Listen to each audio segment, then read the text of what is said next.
Hi guys, welcome to hashtag No Filters with me, Cheryl Norris Hopkins. Thanks so much for joining me live in the future, in the past, in whatever timeline it is for you right now. If you watch me on Facebook, you can find descriptions in the below the video. Please do share this, like it, comment, and if you comment, I can actually see who's online. Obviously, there's a link to YouTube as well within the description, so please share that if you find this useful. So this is going to be a hardcore kind of show. I can feel it.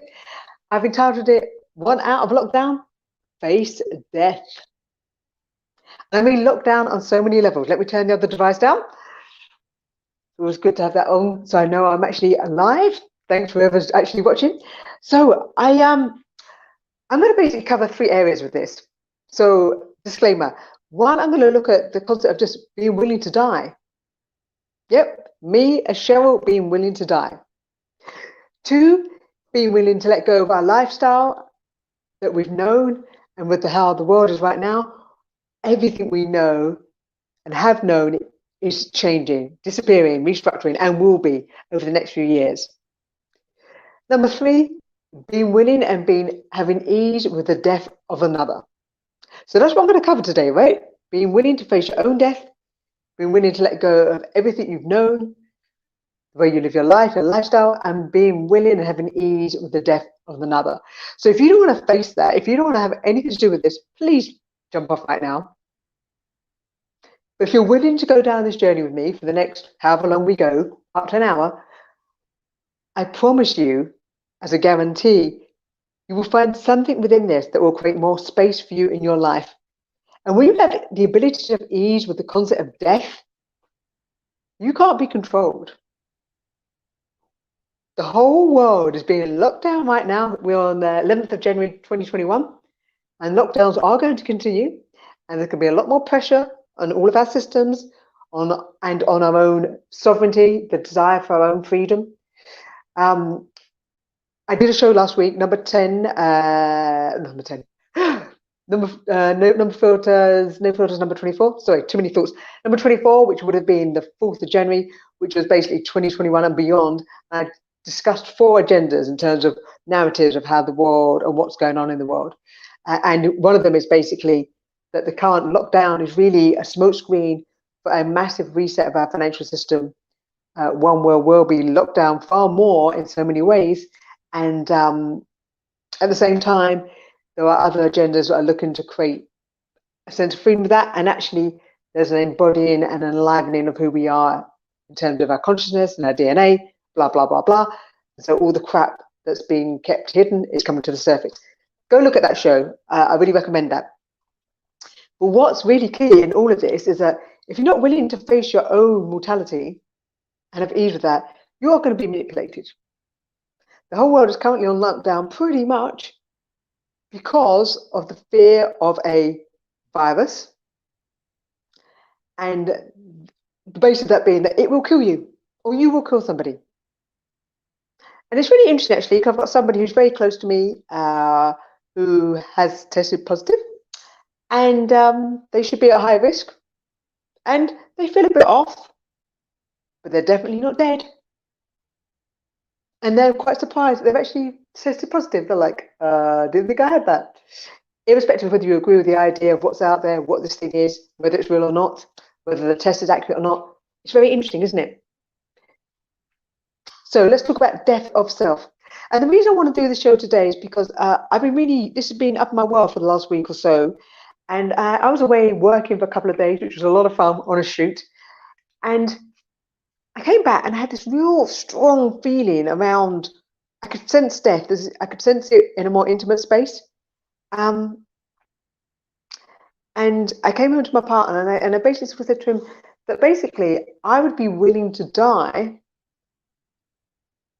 if it comes to that, versus having something jabbed in my body, which is what we will be invited to, because I personally do not want to give my body over. I have a certain perspective on what this is about, this jab is about, and everybody's entitled to their own, of course. But if you've noticed, for decades, more and more of our ability to be sovereign beings in control of ourselves, slowly eke towards more and more control by government.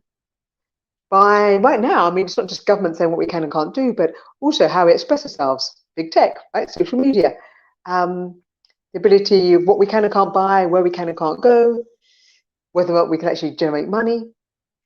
There's not a part of our lives. Our health, people defer their health to medical practitioners often, what they can do in terms of day-to-day living. So I've also actually had somebody very close to me die within the last 5 days. So although the show wasn't inspired by that by any means, that kind of added that last bit. And I'm going to jump around, guys, because there's so much here. I just want to go with what comes out naturally, take what you want from it. I'm not teaching you a class. And if I was, then it might be in free structured parts. But hey, let's just flow with this, right? Because it's something that I feel very strongly about. And so death is in my space. I have an ease with it that most people don't seem to be having an ease with. And I really feel that that's a lot to do, has a lot to do of why so many people on the planet are quite happy, are going along with what's being recommended by our governments and our hierarchical structure. And although people are starting to question it a little bit, and they are definitely, and there are some places where people are really pushing and challenging, and that's not just everyday folk, that's scientists and doctors. And again, not that they're correct and they have the answer, because that's that externalization of power again, right? Giving away the responsibility for ourselves and our lives to others. But there are a lot of people questioning. And it's not even about rioting or suing people or taking legal cases, and all that stuff's going on as well right now, which you may or may not be aware of. But again, that's also looking outside. And so why are we doing that? Why are we trying to protect ourselves with things over our mouth, not seeing people, not going certain places, blaming it on another country? Whether one believes in the idea of this virus or not, whether there's another agenda, blah, blah, blah, blah. The point is, everything's been done in the name of to avoid death, to save lives. Yet people are surviving, right? And we all do die. So come back last week when I came home from the shoot, and I said to my partner, I said, I've come to peace. I had 99% kind of ease around death and my own mortality. But there was that 1% I was still a bit, and I said to him, I'm actually really willing to die. Now, I'd like to go through this period of transition that we're going through, this massive change that I think we're going through as a species on the planet. It's going to be rocky, without doubt, and people will die, and not necessarily because they've had a jab. I think a lot of people will die from, yes, the effects of going through lockdown, but I also think the massive stress that creates, obviously. Also, I think if we are evolving, and I do believe we are, and that everything that's been going on behind the scenes on our planet, within our society, I think a lot of that will come to the surface. And I think that will be too traumatic for people to handle, to be quite frank, a lot of people, and I think they'll check out. Just my perspective. We're going to see, aren't we? But the more we try and avoid the concept of death, one, the more we allow others to dictate to us what we can and can't do. We don't question it because we're like, I want to survive. And two, that's when we are to speak up.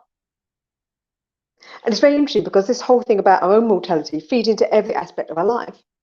So I was talking with a beautiful client yesterday, client friend, as I like to call them, and we talked a little bit about this. And it's like, in our jobs, particularly if we are employed, one of the reasons we maybe avoid speaking up or being seen or sharing our talents to the degree we can is because fundamentally other people are going to judge us. And somewhere in our psyche, we have identified that judgment means that we'll get attacked in some way, verbal, or we'll get we'll get downgraded in our pay packet in terms of our bonus, or we'll get downgraded in terms of promotion, or some kind of mark will be put against our name. And at the deepest level, God, that could lead to losing our job. And then we don't have money, and then we can't pay for our accommodation or our food. And then we might end up on the streets, and then we'll die. I mean, that's down the rabbit hole, but that's kind of basically what it's about. If we take it back to the nth degree.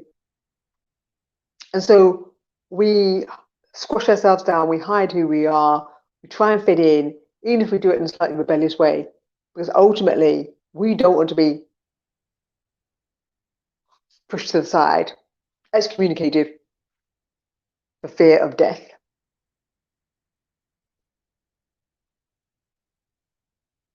So where are you not willing to die? Which sounds really weird, isn't it? Where are you not willing to die?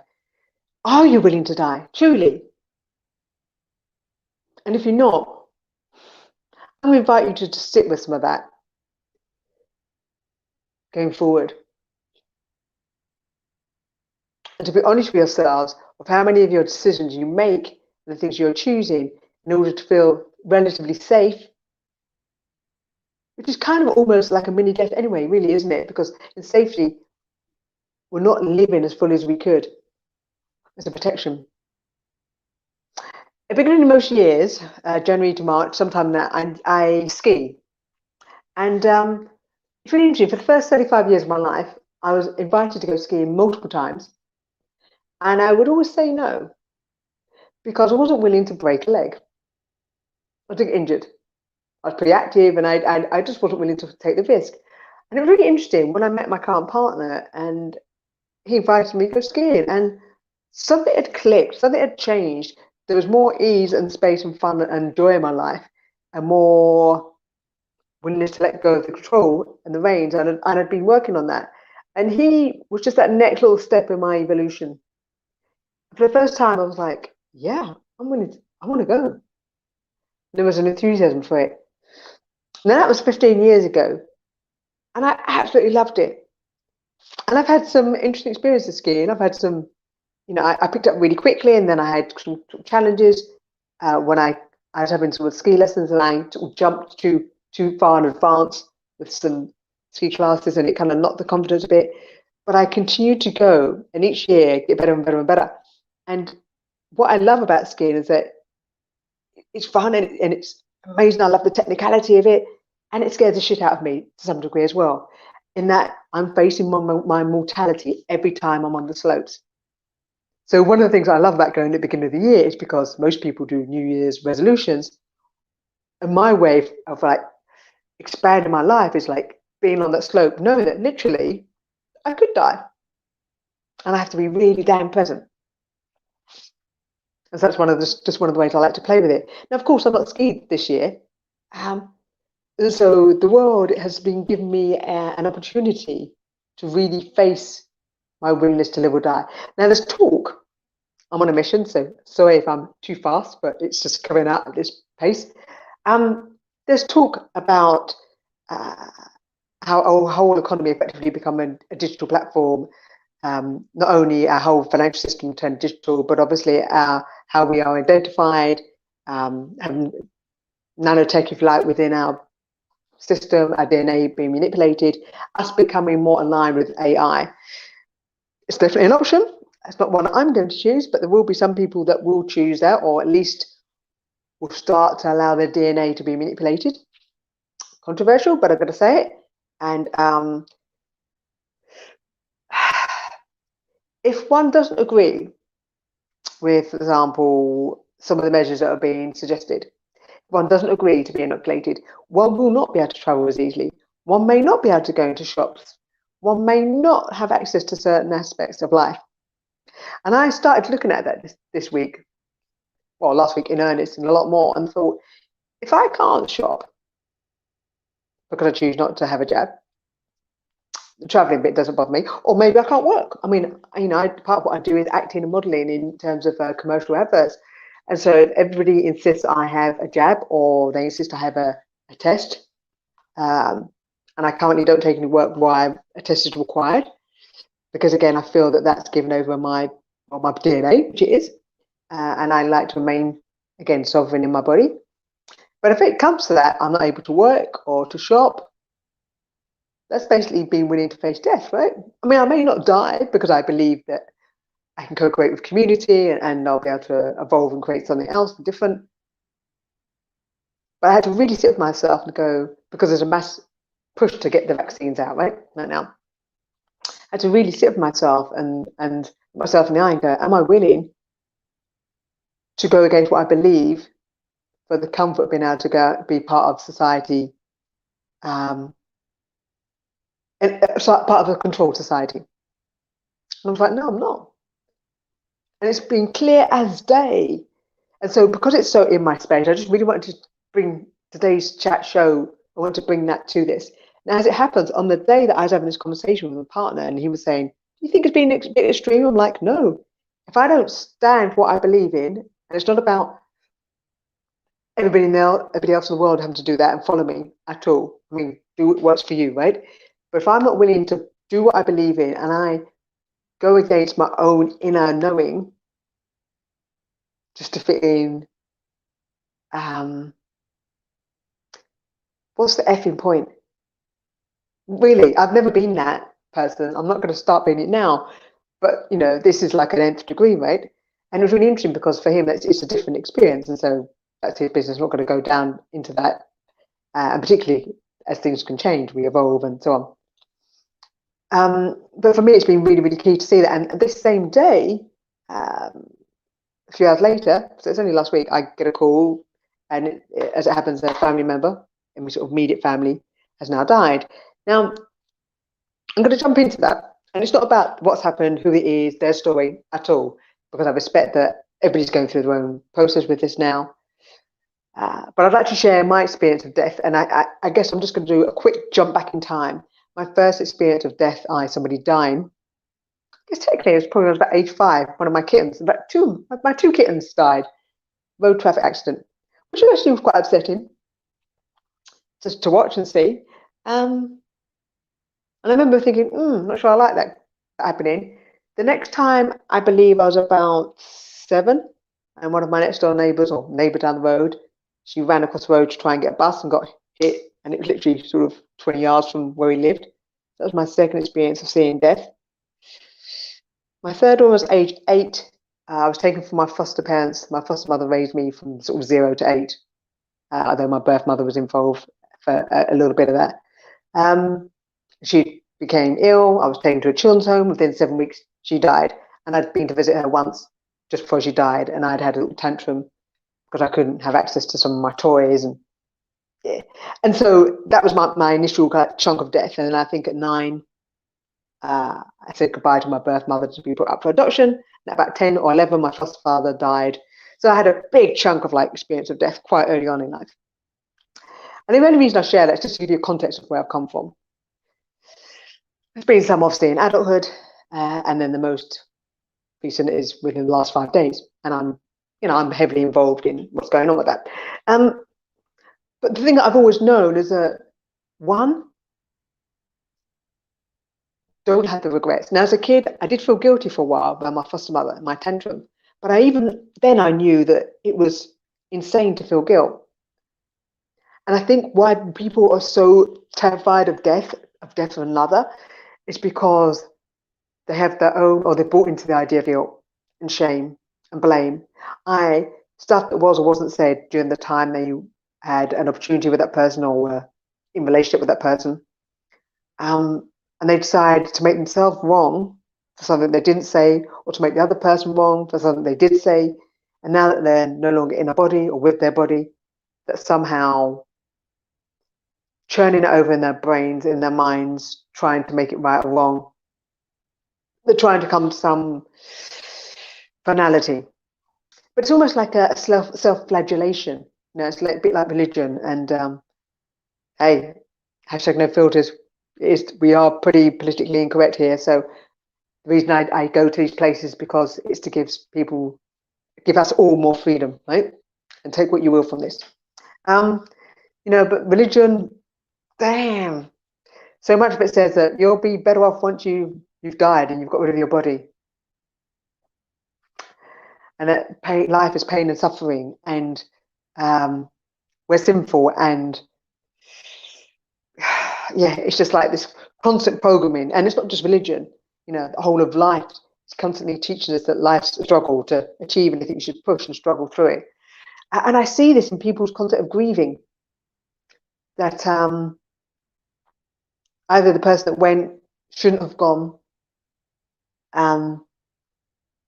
that they should have sorted something out before they went, and actually that they have such a strong identity with that person, and their own identity is so tied in with that person. And this also ties in the fact our identity is often tied in with our career and our status, and all these things that if they get taken away or they're changing, which they are on the planet right now. We're having mini deaths all the time, and people want to hold on to it. When none of this stuff is you, not your relationship with another person, not with your work, not with your house, not even with your own body. None of that even matters. I've been really, really on it, really pushing this today, guys, because the more I've looked at this, and it's not like I've spent hours thinking about it. It's over my life. Obviously, it's been bubbling under the surface. I've had an awareness of it and had a fairly unique perspective. Hi, Tanya. Thanks for joining, darling. I've had a quite unique perspective, and at the moment, because there are people around me, a lot of people around me that are obviously aware of the death in my someone close to me. I'm trying to be discreet because obviously other people have got their own process. And of course, a lot of people are sharing their condolences and all that kind of thing. And I'm like, I'm totally fine. Like, yes, I've cried, as in the first time I've heard their voicemail, or because I'm involved in clearing out possessions, all sorts of things on the phone to people. So sometimes the first time I've come across something, tears have come. And then they've gone within 20 or 30 seconds. Not because I'm shutting it down or squashing it. It's just as if I'm purging something in that moment and then it's done. And I'm at ease talking about this person because I always saw the joy in this person, despite all the other stuff that was going on, the drama of life that so many people have going on. I never bought into it. The drama and what that person chose was nothing to do with who they were. The person was a joy and kind and the most caring being. And they've chosen things that I wouldn't choose, but they've chosen. They're completely separate. So for me, there is no garbage, there is no grief, there is no regret, because I enjoyed the person as they were. I played and had fun with them. So now I'm not going to see them and have their body to hang out with. Okay. Now, I'm not saying this is going to be comfortable for people to hear this, guys. I get this might be pushing your buttons. I'm trying to show you a path to freedom.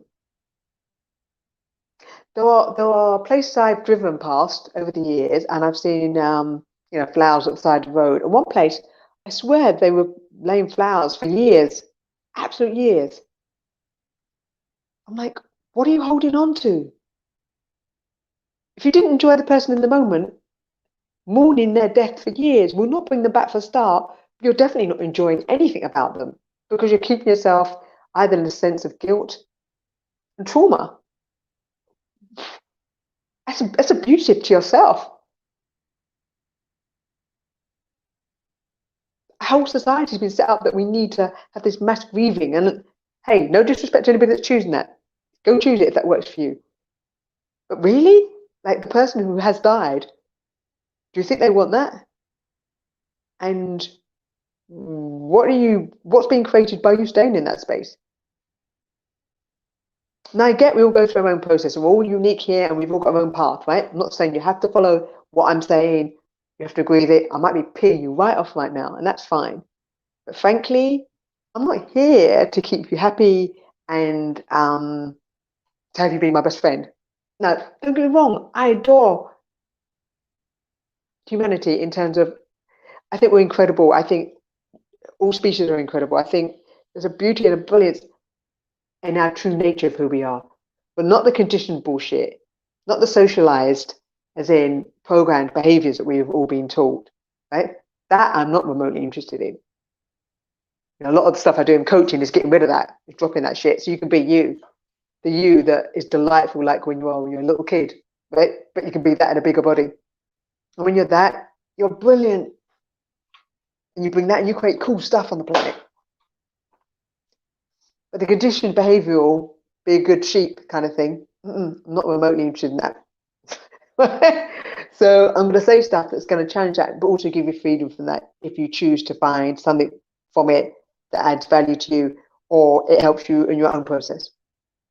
And let's be honest, if you're not interested in that, then you won't be listening to this anyway. So hey, win-win, I guess. So yeah, that whole thing of needing to feel guilty and as, mate, give it up. Really, I invite you to give it up. It's not going to be popular. I'm sure there are members of, people that are close to me, blah, blah, blah, or that have been affected by this death, will think that I'm just like totally freaking weird, which they probably do anyway. Maybe they expect me to be bawling my eyes out and being depressed and I don't know, traumatized. I'm like, no, I'm actually really good, like shit hot at getting stuff organized and cleared and clear headed. So like, I'm using my skills to actually create something here to assist this person. You know, their body's gone, but there's things that they have, they own, and I'm helping getting that sorted and freeing up the space and energy around that for those who aren't necessarily capable of doing it. And also, I guess it's another layer to me sharing this today, right?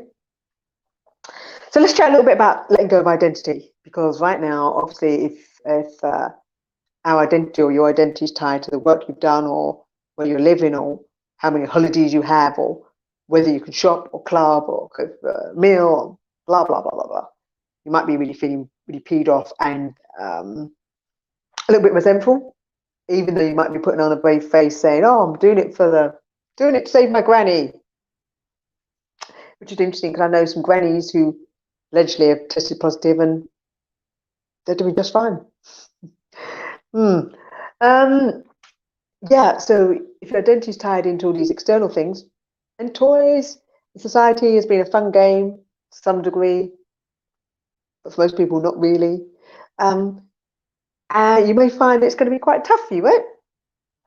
And I think so much is going to change in all our structures. If you're going to be holding on to that and don't like the idea of letting go of things and true change, then you're going to have many, many deaths, and you may have a literal death, which is fine. Let me see a message here. So let me put this on the screen, Tanya, so you can see it, hopefully. A dream maker is a trauma and drama. A little knot starts when I know he is coming. What question can I ask? Our dream maker, landlord, is a trauma and drama type. Okay. So a landlord is a trauma drama type, I think is what you're saying. A little knot starts when I know he is coming. What question can I ask? Okay, Tanya, thank you for that. You know what? I'm going to suggest or invite you to look at, I mean, you may have missed the beginning of the show, so you might want to go back to the beginning and listen to it. But what's going on here is, or what I think is going on here is that you're not willing to lose your property, if that's where you're, because you're referring to a landlord, to lose your property, whether that's, I don't know whether that's where you are right now in the world or your home or whatever it is, for a project to fail, whether it's your home, there for you to be homeless, and therefore you to not have shelter, and therefore for your physicality to die. You know, to me, it's not even about asking a question, which I know is a body of work. Access consciousness has a lot of man questions. Tools are cool, right? But fundamentally, if we're still not willing to be with the energy of death, you're renting from him. Yeah, right. Yeah. So if you're renting from him, that means he could take your property back, right? And you could be homeless. At the ultimate, the nth degree, you could be homeless or without shelter. Face that. Sit with that energy. Sit with that energy of being willing to be without shelter, to be willing to be without food, to be willing to literally die. Sit with that energy. Let that energy come from your space is my invitation. And to not run from it. There you are, guys, there's a tool. When you can sit with that, even if you want to run, cry, vomit, the more you can be with that energy and realize, oh my God, I'm not dying right in the moment. And you may never actually have to face this. No, we have a property and the access is on a guy, UK. Tanya, I'm not quite sure what you're asking. You're saying you have a property, but you're also saying that you're renting from somebody. So what question can you ask? I'm not quite sure what you're asking here. Sounds like you're saying you feel uncomfortable. You know he's coming. The landlord's coming. We're willing to be with that discomfort. This is what's really key here, actually. Thanks, Tanya. Your questions have been really useful because um, what I'm seeing here is that I'm trying to get the question off the screen. How do I get the questions off the screen? Oh my God. Try to get the questions off the screen. Sorry, guys.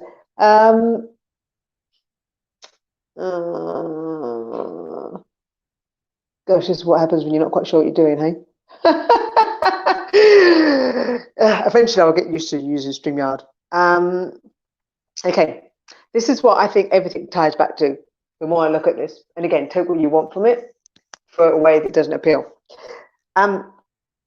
We look for whether it's tools, solutions, answers, the government, somebody to tell us what to do, because we're not willing to sit with the discomfort of something or trying to avoid things. It's that simple.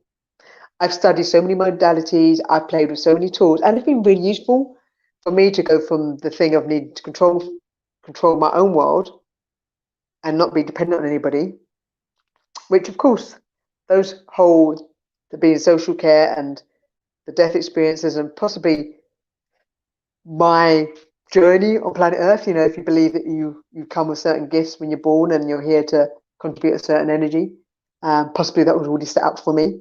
That all fed into choices I've made. So I've always had this ability to one, see what's going on that's hidden and question, and to be willing to stand up to things.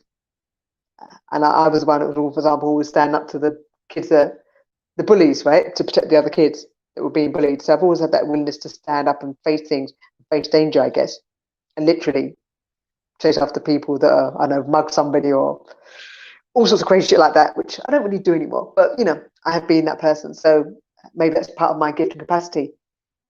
But also, I've been willing to face discomfort a lot. And maybe that's what I can invite you guys to. Maybe that's part of my time here, and particularly at this time. That I'm somebody that's willing to question and go to the uncomfortable and bring that up in your world so you can have more freedom. So if there's a situation in your life right now that you're wanting to avoid, if you're saying yes to things that you don't necessarily really want to say yes to, or you're hoping things will go back to how they were before, which basically is saying comfort, comfort, comfort, comfort, be willing to sit with that discomfort. It's the biggest invitation I could be to you right now. Because when you're willing to sit with it, when you do sit with it and you realize you don't die, and even if you did, what does it matter? Really, what does it matter? I mean, some of the stuff I'm literally doing in tidying up this person's house, I have no qualms about doing that for a start. It doesn't freak me out. I'm really comfortable being in the house. I'm really comfortable putting things in bagging stuff up. And what I thought about this morning when I was doing that, I was like, oh yeah, I'm probably going to be doing this a few more times, actually. The people that are in my immediate circle, family, whatever you call it, it's a good chance I'll be doing it for another few members. And I'm like, okay, cool. So being able to be that at ease with it, and it's got nothing to do with whether or not I love them, adore them. I have great care for so many people, but that's got nothing to do with the fact that I can't be at ease with it when they die. And it's really interesting, isn't it? Because people use this term, "Oh, I lost somebody." No, you didn't lose them. You didn't leave it, you know, like you lose your keys at home, or you put something somewhere you can't find it. They're dead. We call it death in this reality. And if you're not even willing to say the word, that says a lot as well. So I'm pushing here today, guys, because if you can start to crack this one open or go further, I guarantee it will make such a change in your life. The way you go through this period of whatever's going on the planet, whatever's being done in society, depending on what agenda you're believing, what you think is happening with the pandemic. If you can have way more ease with the concept of death, your own, others, the death of the lifestyle you have, freak, you can have so much freedom. And with that freedom, you will see opportunities. You will be able to create things that will take you through this. And if you don't want to go through it and you actually don't want to be here, that's fine too. But other people you know will die, right? because people die anyway, and I think a lot more will die during this stage of our evolution. Next year, 2 years, 3 years, 5 years, whatever. And so, if you start to make some peace with this now, not feel guilty, enjoy the people that you have around you now. Be present with them. Give up moaning about the little bits of crap. It's irrelevant. Don't whinge and nag. Get over it. Have fun with who they are right now. So when they're gone, it's going to be a lot easier on you. And for people that have already gone in your life, you're still beating yourself up about it, give it up. It's a made-up system. Guilt and shame and blame are control systems. They're used to control all of us. Because it gets you in a cycle of wrongness. And you're not wrong, you're amazing. You might do some things that might be shitty as a behavior. And that can be definitely, you can be pulled up on that. But you as a being, it's amazing. So give up beating up yourself. Which makes it easier to not do it to others. It's all interconnected, right? How you view yourself and your own mortality, the more ease you have with all of that, of course, then that changes how you see the world, how you treat others, how you treat colleagues, how you treat what's going on, how you treat the death of those you know. I've had so many messages and phone calls from people, say sending their condolences, but also using a lot of words around tragedy, how difficult it must be, and how heartbreaking it must be, and how terrible it is. And I'm like, no, for me, it's not. So I've just got a message there. And why should it be? Why should it be? Like, where did we learn that? Because I'm pretty sure it's a taught thing. Like, how does me being devastated enable me, not only me to function, but anybody else that I'm connected to function? It doesn't. And how long do I stay devastated for? And whether I'm devastated or not has nothing to do with how much I care for that person, or I'm reminded of that person, or they're completely separated. So I'm really seeing how ingrained this sense of shock and upset and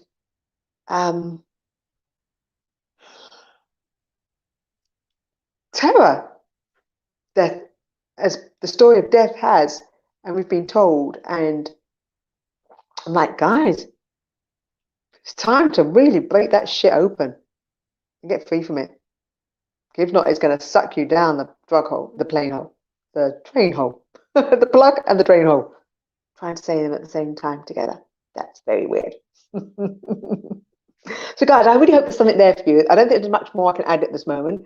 Obviously, I'm on my own journey, and if I get new insights, then I'll happily share them. But to be quite honest, I think I've covered what needs to be said.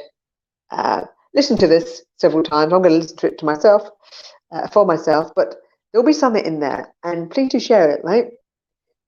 I know it's going to push buttons, but I'm much more interested in helping people break free from the cray-cray of this whole paradigm than I am with getting likes, frankly. So guys, face your own death. Get comfortable with the discomfort of facing it. Get rid of the guilt, the shame, the blame, the regret. It's just there to basically suffocate the hell out of you and everybody else. Let it go. Think of what you enjoyed about them, or be honest and think about what you didn't like about them. Right? Stop lying to yourself, rose-tinted glasses. If it wasn't great when they were alive. And 3, be totally willing to let go of everything you have in your life, your lifestyle, because it's kind of going to go bye-bye anyway. And to have really cool shit turn up and a new way of doing things, which I think will evolve, and I think that's what we're creating. Things that aren't working, the things that we've all agreed to, that have been set up, that we've been conditioned into believing society has to be, that shit's breaking away one way or another.